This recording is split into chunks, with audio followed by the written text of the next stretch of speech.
colleges who would be reasonably IT savvy. Today it's still missing. Once they're IT savvy and you have a combination of cloud computing and minimal customization to software, I think that'll lead to a change. So the guys who are playing in the technology space and making things easier, especially the likes of Salesforce.com or Workday, these are the guys who will make a huge change. And the days of long rollouts that you need to do a lot of customization and then you need to migrate from version 9 to version 10, that affordability is only there with large corporations. A $3 billion corporation, if it starts doing all that, it's just a huge drain on their resources. So I think we have some ways to go as far as technology is concerned that will address really their needs. And once that is done, the guys who are playing in this space will playing in the cloud computing space will be the eventual winners. My thoughts though. I say you are the guru. No, I concur. I will add, if I may, a solutions approach is what is needed because middle guys, they don't have the think tank. They're fragmented. Somebody turn on. That's what they're looking for. So cloud is a turn on kind of a thing rather than custom build. Right. And easy to configure. That is, I think, critical. It is. Yes, I please. don't want to interrupt you. Go ahead. When the Indian companies have the labor arbitrage in their favor, how does it prevent them from attacking the big one or coming out with an ERP solution or something that they can hands-on get into the market as opposed to the big sectors where everybody's fighting? So the sub say 2 billion or 3 billion guys, then we need our own ERP.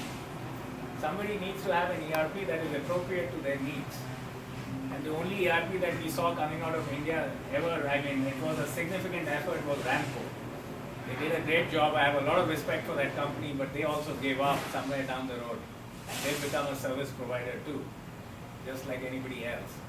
But to do a pure play services gig for these companies is very difficult sitting 10,000 miles away. Culturally, you're not the same. It is, say, imagine getting into a $3 billion guy, his IT spend could be, say, if I were to quote one of these aluminum manufacturers here, have some $6-7 billion of turnover and their IT spend is 80 million. And if you go to smaller companies, it would be even less. So it's about, say, $20-30 million of IT spend. It's very difficult at that level. Their IT department itself are not very big. And culturally, it's very difficult to break into their markets. Even the likes of IBMs and all have not been able to get into that space easily. So I would really bet on the technology changes to make that happen. It will not be through the conventional services model. And they cannot afford a 1-year rollout that you'll go study their needs, define a roadmap, then start rolling out, and one branch rollout will happen like this, another branch will happen like that. Their leadership just cannot tune into all that. Yeah. As soon as you talk about North America, can you throw some light on the rest of the world as it goes Europe, Asia Pac? I know there are people in those areas also.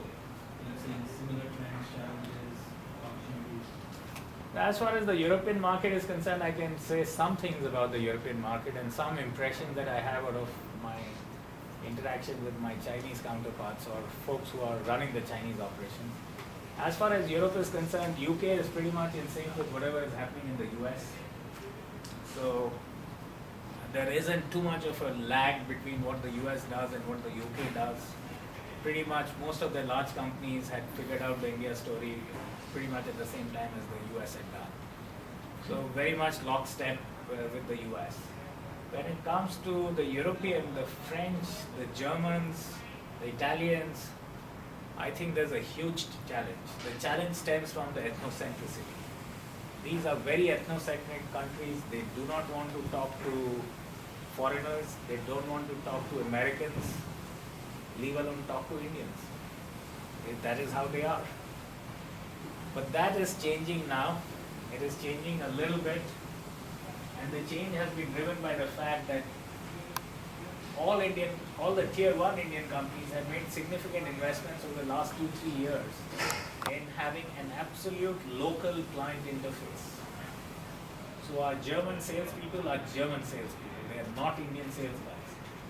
Whereas Indian sales guys have been very successful in the US and the UK, the Indian sales guys have been fairly unsuccessful, if I may say, in France and in Germany.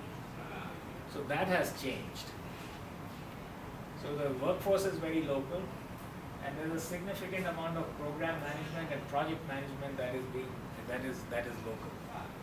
So a lot of the customer touch points are local folks. And that seems to be the mantra to success, and that is yielding results. Whereas if you go to Mexico, I'll come back to you. Mexico, there is a belief that the Indians are really good. So what they want is they actually want to see Indian faces. They do want some local presence there because they want their number of their conversations to happen in the local language. But they are very pleased at the fact that we've got leaders who are Indians. So that's the regard they have for the Indian talent. So they are actually unhappy if you hire too many locals, that you guys are depriving us of the secret sauce that you possess. So as far as China is concerned, I think TCS seems to have done a great job. We've been there in China for some time. And the only business that seems to happen is none of the Western world outsourcing seems to go to China. And I think I would attribute it largely to a great zone of comfort with most of the Western companies. They're great, very, very comfortable with India. Despite all the infrastructure problems, there is a belief that the Indians deliver, the Indians do a great job, and the Indian laws and the legal system may not be very robust, but the entire Indian management across the board subscribes to intellectual property protection, subscribes to certain ethical ways of doing things. So on all those counts, we've done a great job, which is not true for China. So we've all set up capacities. TCS has got a lot of work, but all our work is coming from Chinese companies or multinationals who have Chinese operations and they want their IT to be done in China.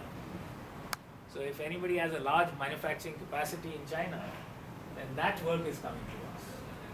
But we're not getting, the hope was that China would be yet another destination for outsourcing, but it seems to not able to rival India. The other zone of comfort is a lot of the large companies have also set up captives in India. So they have their captives in India, although it increases a lot of their risks. Captives in India, their outsourcing partners are in India. And the common message that I hear when I visit all the large banks, oh guys, we got to de-risk, we are too invested, over-invested into India because of this very reason that our captives are there and our partners are there.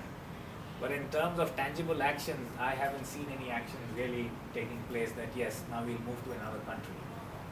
GE has been trying it. They've got a metric there that from your home country you should do no more than 80% of the work and you should have this much percentage out of Mexico, China and Brazil. But that needle hasn't moved. In fact, they were curious to know, they wanted our suggestions, they wanted all their partners to suggest. And overall it is the comfort of the GE program managers who don't want this change to happen. So to that extent, India seems to be in a very unique position. Despite all our infrastructure problems, our educational system not being up to the mark. This is my personal observation. I am disappointed that our universities are not doing a great job, but then I think the Indians, in general, the management, by way of complying with all the commonly understood Western business practices, I think they're doing a great job, and the kids are doing a great job in coming to speed in terms of what is expected of them. You had a question. Yeah, no, it's related to your talking about. So at that point, what is the nature of the pressure that Indian companies are facing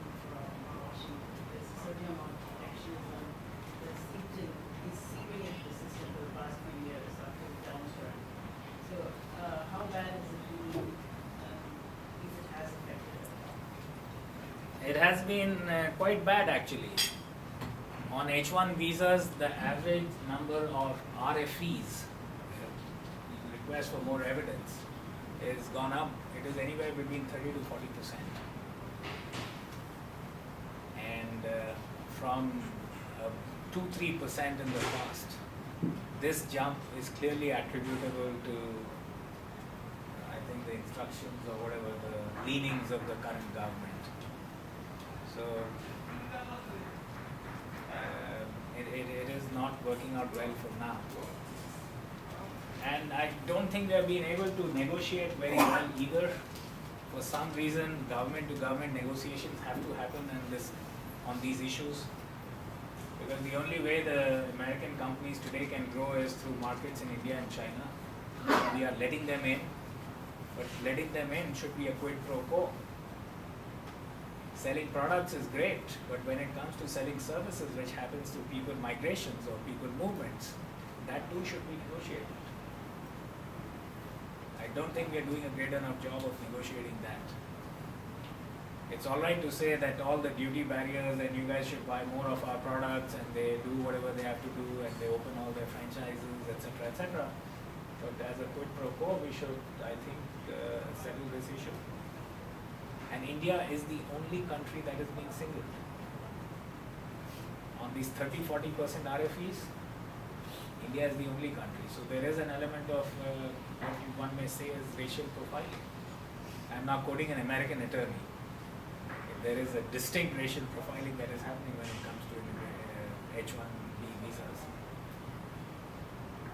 The Germans and the other guys who need visas, it all goes through fairly smoothly. In terms of running outsourcing operations, which is the least expensive country? I mean, it's the most cost-effective country still is India. You can ramp up rapidly, you have all your protections, not by the legal system, but by commonly understood management practices. No, the salary is going up in Pakistan. So that is where the challenge is, but it still is cost-effective. So what the outsourcing companies are doing increasingly, and that is not a good thing to do, is they are relying more and more on relatively inexperienced talent. So although it's a great strategy to improve operating margins, but it's not a great strategy in the long run because you need a number of gray hairs and you need to nurture those gray hairs because that's where the business knowledge is retained. So there's a little bit of a challenge there. And the challenge is the Indian companies are really riding the tiger of, growth and margins. They have to show that 25% growth and they have to show margins in that 25%, 20 to 30% range. And anything less than that, they're thrown, the stock markets kind of give them a rather harsh treatment. So the tier 1 companies have a huge amount of pressures to meet the expectations of the analysts in the stock market.